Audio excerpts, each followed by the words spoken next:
all of the dry land. All that's left is light and water and fish. That's it. And then we hit kind of this is the penultimate line in the Noah's Ark story, okay? This is the absolute climax, and everything we've talked about so far, from the Nephilim to Noah to building the ark to the flood, has all been building up to this moment, and then it's going to start moving downhill. And what's really cool is everything that moves downhill mirrors something that moved uphill, okay? And it all starts with chapter 8, verse 1. And God remembered Noah and all the beasts and all the livestock that were with him on the ark. Does anyone ever have a issue with that line? Just real quick. And God remembered. Have you ever thought about that? Or rather, have you ever prayed to him, be like, God, why'd you forget about me? You can be honest. It's the human condition to feel that way from time to time. God, don't you see me? Do you see what I'm going through? Do you see what I'm struggling with, God? Why don't you remember me? And when we look at this line, it's important to realize that English and Hebrew are different, and the way that they say remembered it's not necessarily like he forgot. It's that now he is moving and doing an action that he said he was going to do. It's like when I say, I will get to that project around the house. And I don't need Brittany to remind me every 6 months to do that project around the house. I will get to it. It's like when we say, we're going to go do the dishes. And then when we choose to go do the dishes, we remember to go do the dishes. It's not that we forgot. It's that in that moment, I am now acting on behalf of what I said earlier. I'm doing now the promise that I said earlier. And we see that a lot in the Bible. We see God remembered his people Israel in Egypt and their suffering. It's not that he forgot about them. It's never that he forgot about you or what you're going through. It's not that he just is paying attention to someone else. Here's one of my most frustrating things when I'm discipling people and helping people. You teach them how to pray, right? And one of the first things they say is, I pray for everyone else around me except myself. And some of you are shaking your heads because yeah, I do that. Yeah, it's a good thing. It's not a good thing. Stop it. I pray for everyone around me except myself because I would rather God spend his time on other people than on me. God is bigger than you. He doesn't need to spend time anywhere because time doesn't affect him. He remembers you in your situation where you are at right now. He knows every detail about it. He knows your suffering. He knows your pain. He knows it all, okay? And he needs you to pray not just for other people, but for you. Because also you know yourself more intimately than anyone else does. And you will connect with God more intimately than anyone else will for you, okay? God needs you to remember him because he remembers you. God remembered Noah and all the beasts and all the livestock that were in the ark. He remembered his promise and his plan. And so now everything is going to start receding. And God made a wind blow over the earth and the waters subside. I don't love this translation. I like my teacher's translation a little better. It's more like God caused a wind to blow over all the earth and the waters subsided. Do you guys remember years ago I did a sermon, maybe even a sermon series over the Holy Spirit, and I talked about that Hebrew word ruach, okay? That's the word for spirit. And what's kind of cool is it's also the word for wind, and it's also the word for breath. And it's this idea of this kind of invisible energy. If you talk and your hand is right there, you feel the breath coming. You can't see it, but there's something happening, right? There's power. That is the same word that we use to describe God's Spirit. And so, right from the get-go, as the floodwaters subside, I could read this whole passage by just saying, and the flood subsided and the ark landed on something. But you would miss what the author is actually trying to show you. The very first thing, the whole earth is flooded. Does that give you any imagery of Genesis chapter 1? In the beginning was the earth, and the earth was formless and void, and the Spirit of God hovered over the surface of the deep. That is exactly what's happening right here. The Spirit of God is hovering over the surface of all of these waters. The wind blew. God caused his wind, caused his Spirit, his life, really, to blow over the earth, and now the waters subsided. What's one of the first things that happened in creation after light? He separated what? The waters. He separated the waters, okay? The fountains of the deep and the windows of the heavens were closed. So the waters below and the waters above, they're now closed, okay? And rain from the heavens was restrained, and the waters receded from the earth continually. At the end of 150 days, the waters had abated, and in the 7th month, on the 17th day, the ark came to rest on the mountains of Ararat. And the waters continued to abate until the 10th month, and in the 10th month, on the 1st day, the tops of the mountains were seen. What happened on day 3 of creation? Land appeared out of the waters. Do you see how Noah's Ark is actually retelling the story of creation? It's intentional. It's purposeful. It is God is making a new creation out of the old creation. Hold that thought. Put a pin in it. It's really important. At the end of 40 days, Noah opened the window of the ark that he had made, and he sent forth a raven. It went to and fro until the waters were dried up from the land. Then he sent forth a dove from him to see if the waters had subsided from the face of the ground. But the dove found no place to set her foot, and she returned to him to the ark, for the waters were still on the face of the whole earth. So he put out his hand through the window, and he took her and brought her back into the ark with him. He waited another 7 days, and again he sent forth the dove out of the ark. And the dove came back to him in the evening, and behold, in her mouth was a freshly plucked olive leaf. So Noah knew that the waters had subsided from the earth. Then he waited another 7 days and sent forth the dove, and she did not return to him any more. So we have now this scene where Noah is kind of testing what's going on outside. He first sends out a raven. The raven just flies around. It doesn't really care about what it's doing. I don't know all the details about this. But then he picks a dove, okay? And it's real interesting that he uses a dove, because we see that imagery in the baptism of Jesus. The Spirit of God was hovering over Jesus like a dove. So much cool stuff here. But so the first thing the dove does is it goes out and it doesn't find any place, and so it's got to return to safety. It returns to Noah. Then it goes out and it finds vegetation. Remember how vegetation was created? Okay. And it goes back, and after it finds vegetation, it goes and it stays on the land. And when the dove goes and stays on the land, that is what tells Noah it is okay now to leave this sanctuary that God has created for us and leave the ark to go back on dry land. Verse 13, I never would have put this together without smarter people than me showing me. In the 601st year, in the 1st month, on the 1st day of the month, first off, whose calendar are we following? You ever think about that for a second? Like, whose calendar is this? The 1st day, the 1st month? Like, God didn't invent January, February, March, April. There's a Chinese calendar. There's all sorts of different calendars. So somebody in the writing of this is paying attention to their calendar and attributing it to this, okay? There's another cool connection here. In the 601st year, in the 1st month, the 1st day of the month, the waters were dried from the earth, and Noah removed the covering of the ark and looked, and behold, the face of the ground was dry. That date, the 1st day, the 1st day of the month, the 1st month of the year, that is Passover.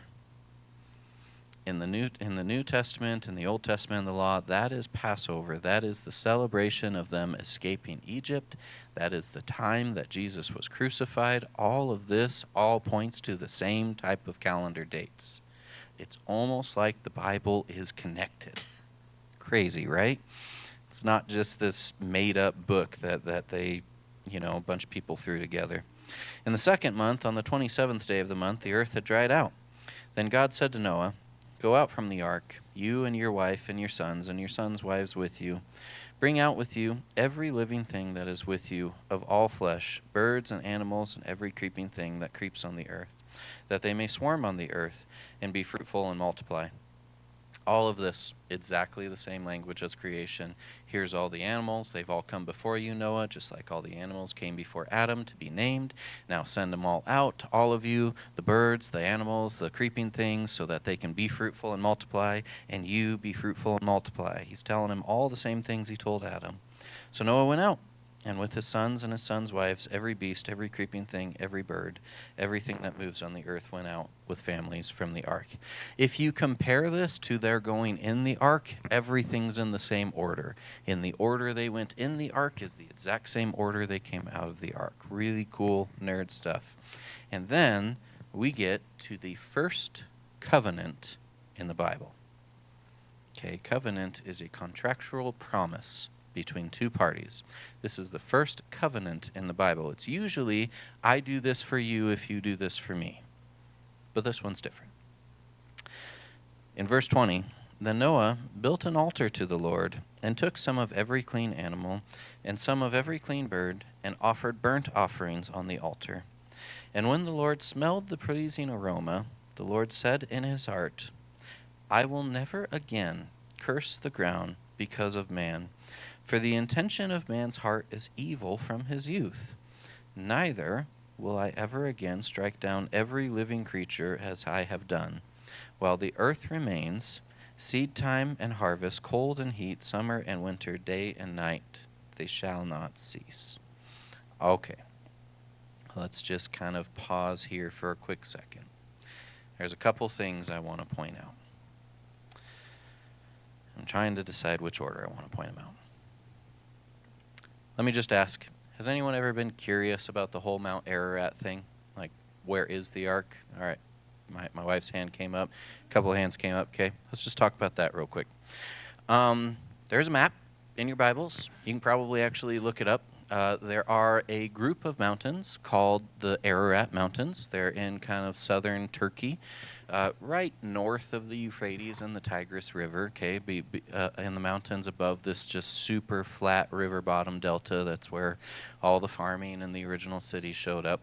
And so in this mountain kind of hilly range, it's not as big as the mountains in Montana, smaller than that, there's this one bigger mountain called Mount Ararat, okay? We could just be like, oh, that's totally the mountain that he landed on. In other flood stories and other cultures, they use mountains that are local to their area. And so, is it actually the mountain of Ararat? Is it not? We don't really know.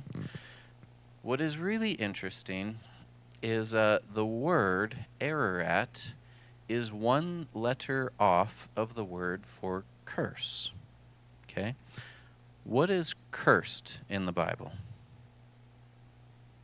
Do you remember? After the things in the garden, the sins in the garden, what did God curse? The land. God cursed the land, and he landed on Mount Land, or Mount Curse. Okay? The word it's only one letter different and between the word curse and the Mount Ararat. And so it's almost like he landed back on the cursed ground. God said, I will never again strike down every living creature as I have done. I will never again curse the ground because of man. Because the problem is not with the ground. The problem is with man's heart. And if I only destroy the ground because of what mankind has done, it doesn't actually change the destiny of mankind. I have to do something to change their heart. And so as a reader of the Bible, you see this, you find it, and you realize this is actually pointing to something in the future, maybe something like Ezekiel and Jeremiah, where God says things, I will give you a new heart. I will take away your old heart of stone and give you a new heart of flesh that will desire to follow my commandments. Okay? That's just a little bit of information about Mount Ararat, probably more confusing than helpful. Let's talk about sacrifices for a quick second, okay? Noah offered a burnt offering here. It's not the first offering in the Bible.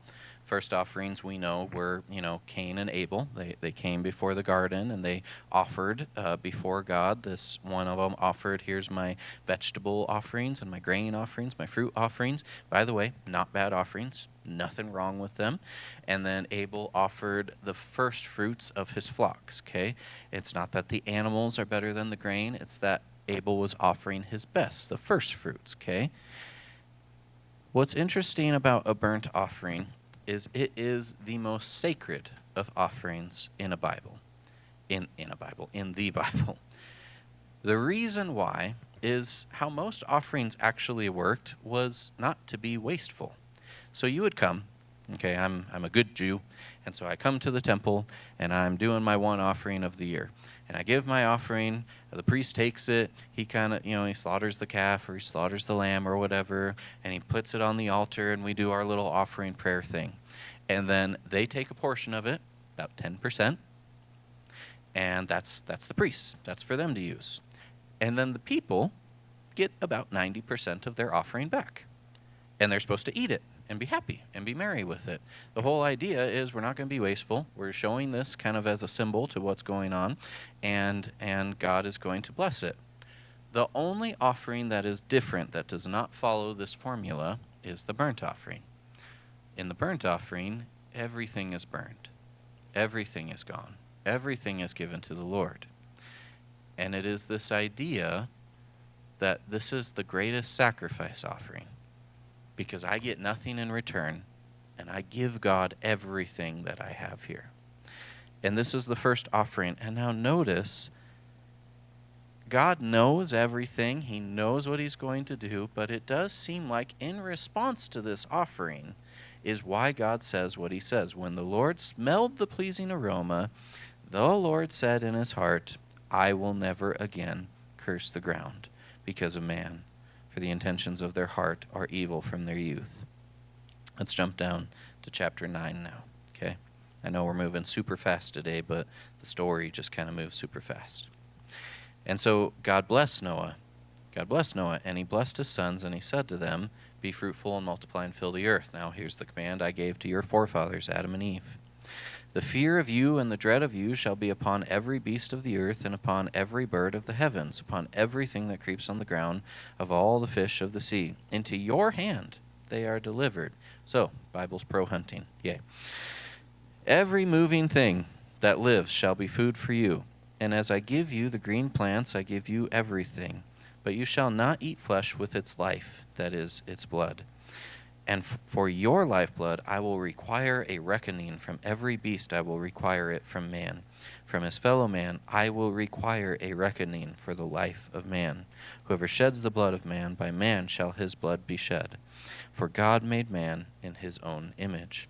And you be fruitful and multiply, and increase greatly on the earth, and multiply it. And then God said to Noah and his sons with him, here's the covenant now, okay? Here's the deal. Behold, I establish my covenant with you and your offspring after you, and with every living creature that is with you, the birds, the livestock, and every beast of the earth with you, as many as came out of the ark. It is for every beast of the earth. I establish my covenant with you, that never again shall all flesh be cut off by the waters of a flood, and never again shall there be a flood to destroy the earth. And God said, this is the sign of the covenant that I make between me and you and every living creature that is with you for all future generations. I have set my bow in the cloud, and it shall be a sign of the covenant between me and the earth. When I bring clouds over the earth, and the bow is seen in the clouds, I will remember my covenant that is between me and you and every living creature of all flesh. And the waters shall never again become a flood to destroy all flesh. When the bow is in the clouds, I will see it, and remember the everlasting covenant between God and every living creature of all flesh that is on the earth.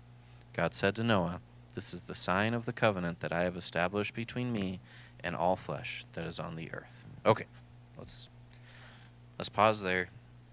There's a lot of cool stuff in there. Not all of it I have notes for. God establishes this covenant with Noah, okay? I said to you, this is the first covenant in the Bible. There are 5 covenants that are talked about in the Bible. Okay, the first one is God making a deal with Noah. He says, I will bless you. I will never flood the ground again. I will keep you safe. Just be fruitful and multiply. Okay? There's no deal.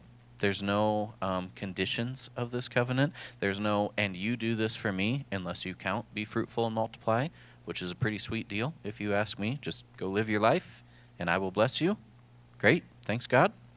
Okay? That's covenant number 1 in the Bible. I won't explain all the details of 2, 3, 4, and 5, but covenant 2 is God's covenant with Abraham. Covenant 3 is God's covenant with Moses. And covenant 4 is God's covenant with David. Okay? And then 5 is Jesus' covenant with us. Okay? So those are the 5 covenants in the Bible. All of them are actually the same covenant. They're just kind of building on the previous one, right? And Jesus fulfills all 5 of the covenants. It's really, really, really cool. Nerd thing. When God says, behold, I have placed my bow in the clouds. Now, this is kind of a new nerd thing. If you try to look this up, you probably will not find it. I have a super nerdy friend who is going to go digging for it for me. If she finds the pictures for me, I will show the pictures to you. I've seen them before, but they're not published yet. Okay, so in ancient cultures, especially in the Middle East and Mesopotamia, you see a lot of reliefs, carvings in stones. And you've probably all seen movies where at least one of the carvings has like some emperor or god king or something holding a bow out over smaller people, right? You've at least it brings a familiar idea to your mind. Maybe you've watched The Mummy. I don't know. It's somewhere in there, okay? So there's this thing holding a bow towards people. And in all of those reliefs, it's this idea that this king, this god, is subjugating these people. I am more powerful than you. We have found a couple, not a lot, but a couple of reliefs where that king, that powerful figure, is holding his bow backwards. Like the string is pointing towards the people, and the bow is pointing towards him. And when it comes to covenant ideas, there's a lot of if we don't keep the terms of this covenant, may this happen to me. And so when the bow is pointed towards lesser people, saying, if you don't keep your part of the deal, I will subjugate you. If the bow is pointed back towards the person who made the covenant, that's kind of like him saying, if I do not keep my end of the bargain, may this point back at me. So, kind of cool real quick.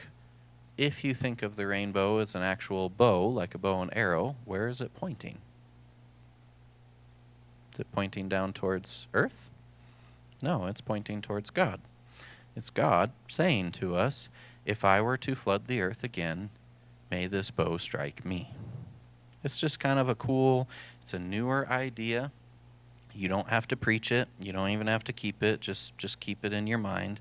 But it fits. It fits very well with the types of things that God says. Like when he makes his covenant with Abraham, he splits all the animals apart and he says, if I don't keep my deal with you, may what has happened to these animals happen to me. It is God taking on the responsibility of things that really we should be taking on. It's really, really cool. Let me go ahead, and I'm going to just kind of start wrapping up my sermon by actually preaching, if you will. Instead of teaching nerd stuff, just preaching. There was something that jumped out to me in this study. It's not something I came up with. Someone pointed it out to me, but I